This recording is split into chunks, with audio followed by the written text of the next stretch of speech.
Good morning, and thank you all, especially to our very distinguished witnesses, for being here this morning, and as well as to all of those who care so deeply about human rights and are here in the audience. The freedom of religion is the most fundamental and the most elemental of all human rights. It is clearly the first freedom from which all the others flow. It allows each citizen the precious right to follow their conscience peacefully and without fear. It protects the critical part of who we are as human beings to seek, to speak, and to act out our fundamental beliefs. When this freedom is protected, the very well-being of society is enhanced. No government should deny or suppress this essential claim to conscience. The reality is, and the tragic reality is, governments and terrorist groups do restrict the freedom of religion, sometimes in the most brutal and public ways.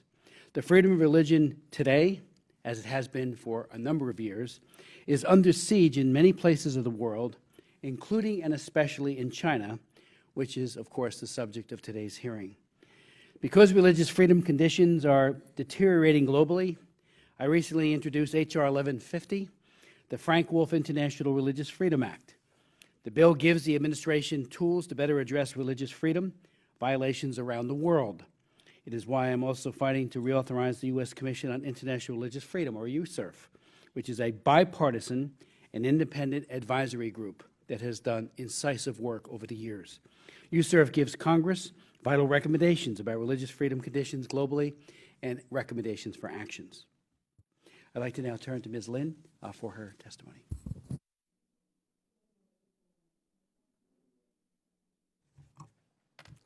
Thank you, Mr. Chairman, and thank you to the Congressional Executive Commission on China for convening this event. My name is Anastasia Lin. I am a Canadian actress. I will be representing Canada at the 2015 Miss World competition in Sanya, China. At least that is my hope. Recent events leave me worried for my family who are still in China. I campaigned for the title Miss World Canada on a human rights platform. I wanted to speak for those in China who are beaten, burned, electrocuted for holding their beliefs. People in prison who eat rotten food with blister fingers because they dare have conviction. These are not criminals. These are people who believe in truthfulness, compassion, and tolerance. When I was crowned Miss World Canada, my father was very proud of me. But within days, his tone changed. He told me to stop my advocacy or he would sever contact with me. I understand he was visited by the Chinese security agents and forced to say these things to me. I've taken on roles in film and television shows that depict human rights abuses in China. And to prepare, I speak with those who have suffered, including Falun Gong practitioners. In The Bleeding Edge, a film to be released this winter, I played one such woman. She is imprisoned and tortured. In one scene, her family is brought before her, made to kneel and beg her to give up her belief. This is the regime's policy of guilt by association. And this is why my father was threatened by the security forces. Never mind that I am a Canadian citizen, upholding Canadian values on the other side of the world. It's a shock to realize that the man who made you feel safe is in danger. I had to choose between silence and my hope for a better China. And then I remembered, silence helps no one.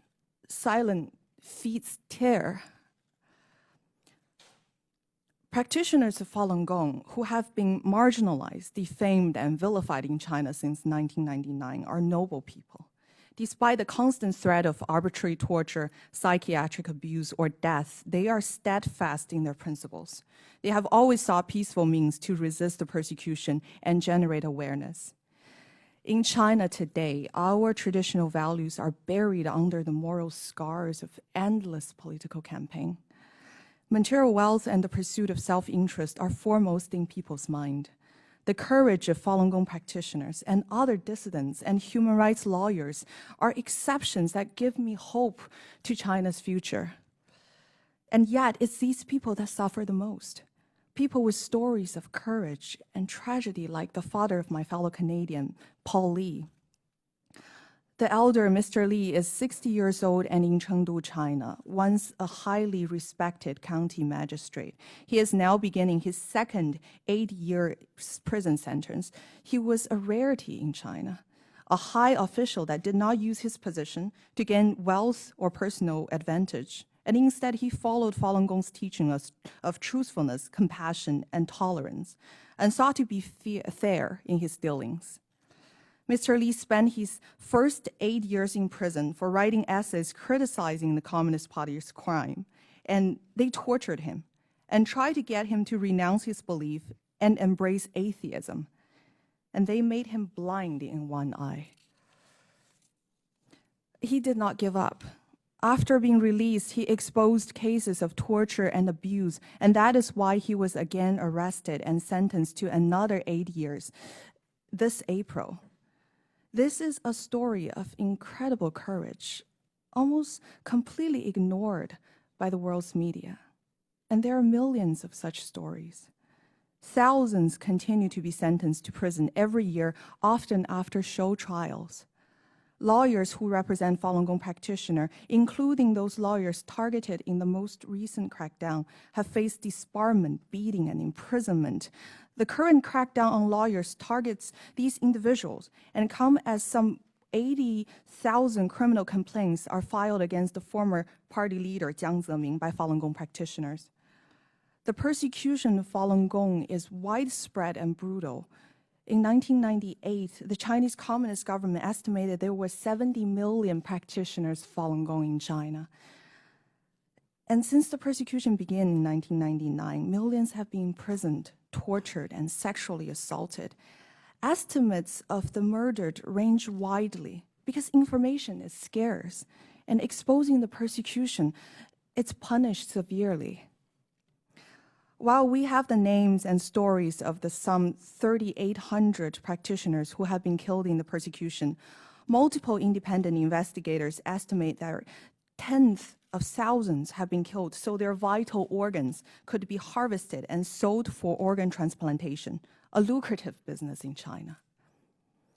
This is a gruesome and unspeakable crime that has created profit for incentives for those brutal persecutors. The victims didn't do anything wrong. They are people of faith and morality. They are people that any country would be fortunate to have.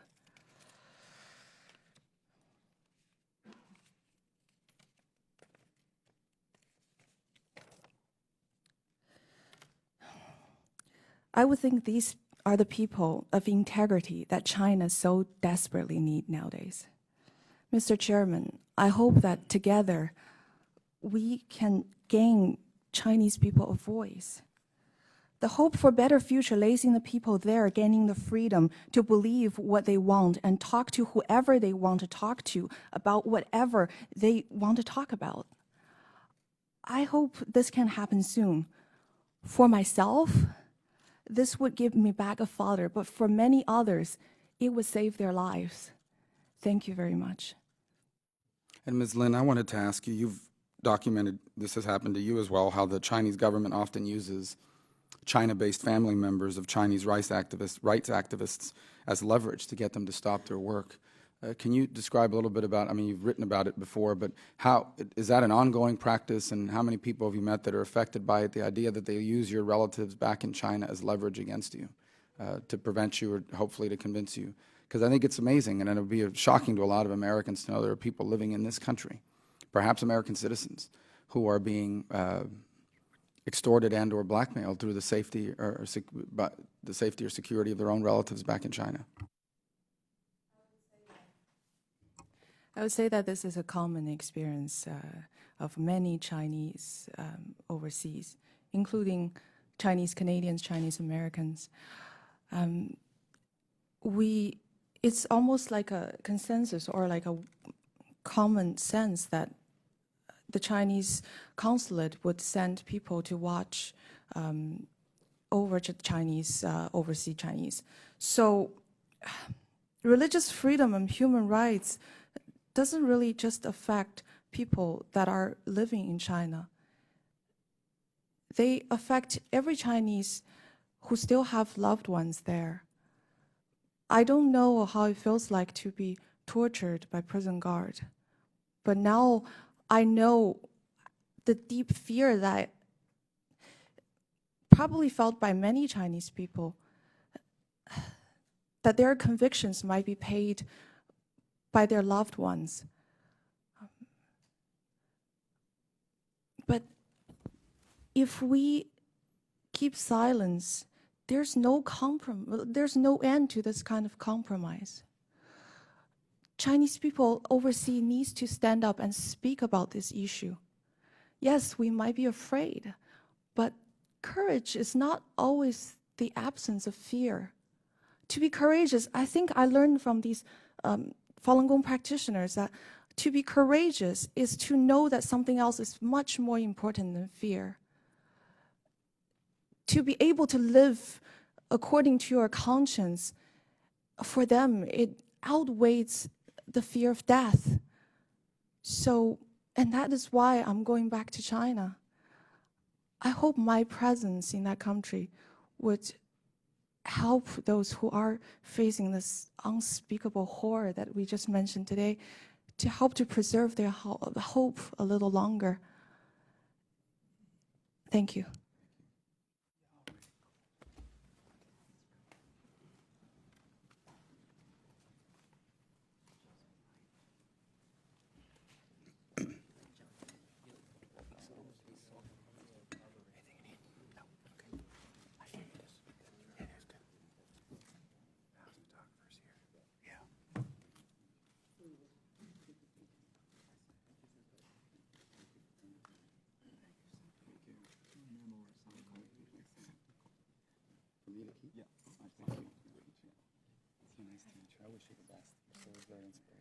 Thank you, and please help to expose the organ harvesting. There's so many things to cover, but I thank you. I apologize, I'm running back. Thank you.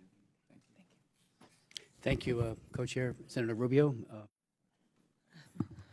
I would like to talk about some of my colleagues' experience. These are very courageous people that I work with on independent film and television projects that expose human rights abuse there in China. NTD TV president Shao Jiuwang, his brother was harassed in China because he practiced Falun Gong and also speak about the abuse that are happening. A TV producer, a film producer actually, I worked with last summer, Liang Li. He just made a film about the organ harvesting that's happening in China, and his family member has been constantly threatened by the security force. These are people that are working in the media, help to bring light to this kind of abuse. I think if every Chinese can speak up, and if the government can protect these citizens and speak up and let the government, the Chinese government, know that when they do such things, they will have a reputational cost, then perhaps they will respect our borders a bit more. Thank you. If you want to make any final comments, or Mr. Pincher, if you would want to conclude on anything, thank you for your speaking truth to power with risks to yourselves and your loved ones when you do it. Yes, one final remark, Mr. Chairman. There are 50 Falun Gong practitioners who has been recently denied refugee status in South Korea and are ready to be deported back to China to face those inhumane violations. I admire your commitment to human rights, but not everybody, not every government is like that. And I think we now face a choice. Every one of us who are outside and inside China, we can choose to be silent and conform to this kind of violation, or we can use our liberty to advocate for those whose liberty has been deprived. Yeah, thank you very much. Any concluding comments? Thank you so much. You are true heroes.